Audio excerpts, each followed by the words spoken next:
Hello WhatsApp guys, আমি এখন এই মুহূর্তে পঞ্চগড় শহরে আছি, পঞ্চগড়। এবং পঞ্চগড় থেকে আমি এখন এই মুহূর্তে তেঁতুলিয়া যাব। তো তেঁতুলিয়া গিয়েই আজকে আমরা দেখবো যে যে কাঞ্চনজঙ্ঘার যে ভিউটা সেটা দেখা যায় কিনা। পঞ্চগড় থেকে তেঁতুলিয়া প্রায় 42 কিলোমিটার। এই যাত্রাপথে বিশেষ করে ভ্রমণ পিপাসুদের কাছে এক স্বর্গের মতো।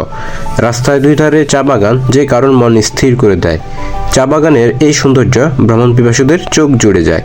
দেশের সর্বোত্তরের জেলা পঞ্চগড়ে গড়ে উঠেছে এমন অর্গানিক চায়ের প্রাণ জোড়ানো সবুজ বাগান।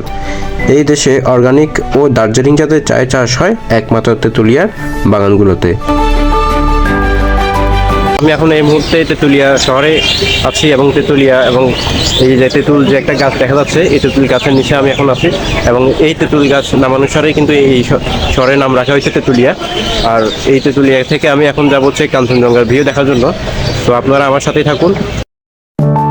হেমন্তের এই সময়টাতে আকাশ পরিষ্কার থাকলেই পঞ্চগড় জেলা শহর সহ তেঁতুলিয়া উপজেলার বিভিন্ন স্থান থেকে দেখা মেলে হিমালয়ের পর্বতশৃঙ্গ কাঞ্চনজঙ্ঘার।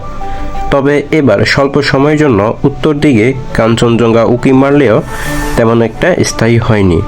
এরপর আর দেখা না মেলায় আশাহত হয়ে ফিরে গেছেন অনেক পর্যটক। তবে আজকে ভোর থেকেই স্পষ্ট হয়েছে কাঞ্চনজঙ্ঘার দুর্লভ দৃশ্যের। দিনভর সূর্যের আলোর তারতম্যের রং বদলেছে কাঞ্চনজঙ্ঘার।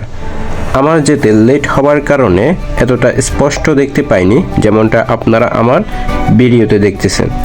এই কাঞ্চনজঙ্ঘা ভিউ দেখতে অনেকেই ছুটে যাচ্ছেন তেঁতুলিয়ার ঐতিহাসিক ডাকবাংলোতে, মহানন্দা নদীর তীরে। আর সারাদিন এই কাঞ্চনজঙ্ঘার ভিউটা দেখার জন্যই এখানে অপেক্ষা করছিলাম, তবে আর দেখতে পেলাম না। তবে সকাল সকাল দেখা গেছিল আজকে, তবে এই বছরের প্রথম মনে হয়। তবে আজকের মতোই অন্য আরেকদিন ইনশাল্লাহ আসি, আপনাদেরকে দেখানোর চেষ্টা করবো। খুব সকাল সকাল এখানে আসি, এই কাঞ্চনজঙ্ঘার ভিউটা দেখানোর চেষ্টা করবো। তো আজকের মতো ভিডিওটা এখানে শেষ করলাম। ভালো থাকুন সবাই, টাটা।